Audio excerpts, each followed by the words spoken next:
Hey everyone, welcome to another installment of Mythology Explained. In today's video, we're going to be diving deep down the rabbit hole, all the way to the depths of hell, and discussing the 7 main princes that reside there.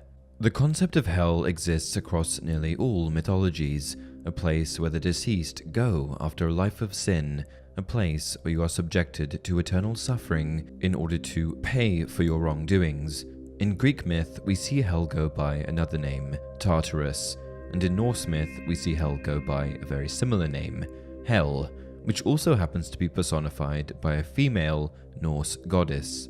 However, in today's video, we're going to be discussing hell in the context of demonology and unraveling aspects of the traditional concept of hell that most of us are accustomed to. Expanding on that, if you're privy to the traditional concept of hell, then you are also likely aware of the existence of demons, which can be represented in many different ways. In mythology and folklore, they are often represented as monsters, discarnate spirits, and just about everything in between, an abstract concept that often assumes the form of your greatest fears. However, today we're going to be discussing 7 demons in particular, the 7 princes of hell. More specifically, we're going to be looking at these princes through the lens of Peter Binsfield, author of Classification of Demons, a book published in 1589 that outlines and summarizes the most important aspects of these princes. Binsfield certainly has an interesting track record, a man that lobbied for the burning of witches at the stake and slandered any religion that wasn't Roman Catholicism. In fact, Binsfield was so anti-witch that he went on to publish The Confessions of Warlocks and Witches, while assuming a leadership role amid the witch trials. When 1589 came, Binsfield published his book on demonology, which at the time many believed to be the product of unreliable speculation and propaganda. However, as time passed, Binsfield's credibility grew, which eventually led to him becoming a pioneer in the study of demonology. In fact, as crazy as Binsfield seemed, his works actually had a profound impact on art and history in the centuries following the publication of his work. The primary focal point of Binsfield's publication was the most influential demons and their associated sins, 7 powerful, enigmatic princes that became physical representations of the 7 sins in their purest forms. These demons, once regarded as fallen angels, rebelled alongside Lucifer, sparking a war in heaven. In no particular order, these were those princes. Belelfugore. In demonology, the demon Belelfugore is the personification of sloth, a deadly sin which is hard to define, but in a general sense refers to the failure to do things that one should do. An example of this would be seeing someone struggling and having the means, capacity to help them, but simply ignoring them. Belelfugore is Lord of Sloth and represents deceit, manipulation, and laziness. He is also well known for his ability to seduce people, convincing them to pursue inventions that will make them rich. As far as physical appearance is concerned, he sort of just looks like the quintessential demon. Mammon. Segueing from Belelfugore and Sloth, we have Mammon, who is the personification of greed.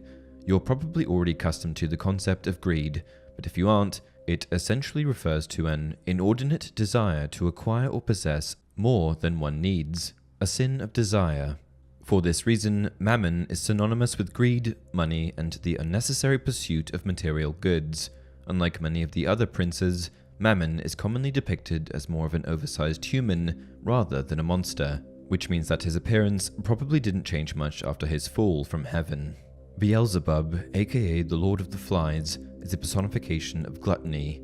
Gluttony, in essence, refers to overindulgence in different forms, but most commonly refers to the overindulgence of food and drink. In Christianity, it is considered a sin if the excessive desire for food causes it to be withheld from the needy. As far as the demonic hierarchy is concerned, Beelzebub is considered second only to Lucifer. Before falling from heaven, Beelzebub was once a seraphim, one of the highest-ranking celestial beings in the hierarchy of angels. Beelzebub is portrayed in many different ways, ranging from humanoid to monster to giant fly, but the main constant in imagery associated with Beelzebub is the depiction of flies. Leviathan. Leviathan, aka the Grand Admiral of Hell, is the personification of envy. Envy, as a sin, refers to the sad or resentful covetousness towards the traits or possessions of someone else. The main difference between jealousy and envy, which are quite similar, is that jealousy means I want what you have, where envy means I want to see what you have taken away from you. Leviathan is commonly depicted as a giant primordial beast, often a sea monster, whose mouth represents the gates of hell itself. It's unknown whether Leviathan was tamed by God after discovering his existence in the abyss, or whether Leviathan once belonged to the ranks of the seraphim. Saint Thomas Aquinas once described Leviathan as the punisher of those who suffer from envy by swallowing them. Satan. I'm sure you've heard of this one. Satan, aka the angel of disaster, is the personification of wrath. Wrath refers to punishment or vengeance as a manifestation of anger, intense anger, rage, fury. It has also been more poetically described as love of justice perverted to revenge and spite. Satan, formerly known as Samael, is one of the most prominent figures in all Abrahamic religions, playing various roles in their literature. He was formerly an exalted cherub that acted as heaven's arbiter, only to fall from grace when he accused humanity of bringing corruption and destruction upon God's creation. Binsfield is a strong proponent of the belief that all sorcery is associated with and derives from Satan. As far as physical appearance is concerned, Satan is all over the map. However, commonly he is depicted as having horns, cloven hooves like a goat, hairy legs, and a tail. He's also often portrayed as naked, holding a pitchfork. Asmodeus. Asmodeus, also known as the chaser of the flesh, is the personification of lust. In essence, lust refers to strong desire or voluptuous emotion, often in a sexual context. These sexual desires are purported to unloosen the human spirit. Before falling from heaven, he was known as Asmodel, the angel of April and patience, who rules the zodiacal sign of Taurus. Asmodel was one of the cherubim, a high-ranking legion of angels, second only to the seraphim. These days, Asmodeus is shown in one of two ways, either a ruthless, brutal monster or a mischievous demon. Asmodeus is often portrayed as part man and part animal, and looks very similar to a centaur. Lucifer. Last but certainly not least, we have the ruler of the seven princes, Lucifer. Lucifer is the personification of pride. I find it interesting that pride is a sin, as the word doesn't generally carry a negative connotation, commonly referring to self-respect and self-esteem. However, pride in the sense of sin refers to arrogance and hubris. Binsfield believed pride to be the worst of all sins. Lucifer, also known as Hellel, Satan, and the Devil, is one of God's earliest creations and the twin brother of Michael.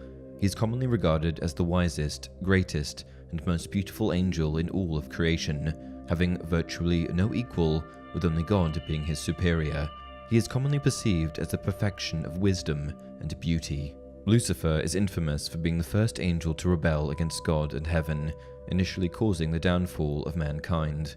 While still in heaven, Lucifer was well put together, and would wear clothing adorned with precious stones like turquoise, emerald, and white moonstone.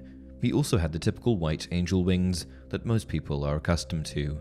However, as Lucifer grew darker and darker, his wings shifted from white to dark red to, eventually, black at the stage of his rebellion.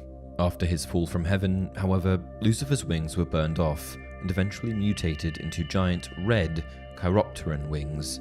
And that's it for this video. There's a lot more information in this sector, but I felt that this was a good introduction. If you want to learn more about these princes of hell, then leave a comment down below. Until next time, the soul that has conceived one wickedness can nurse no good thereafter.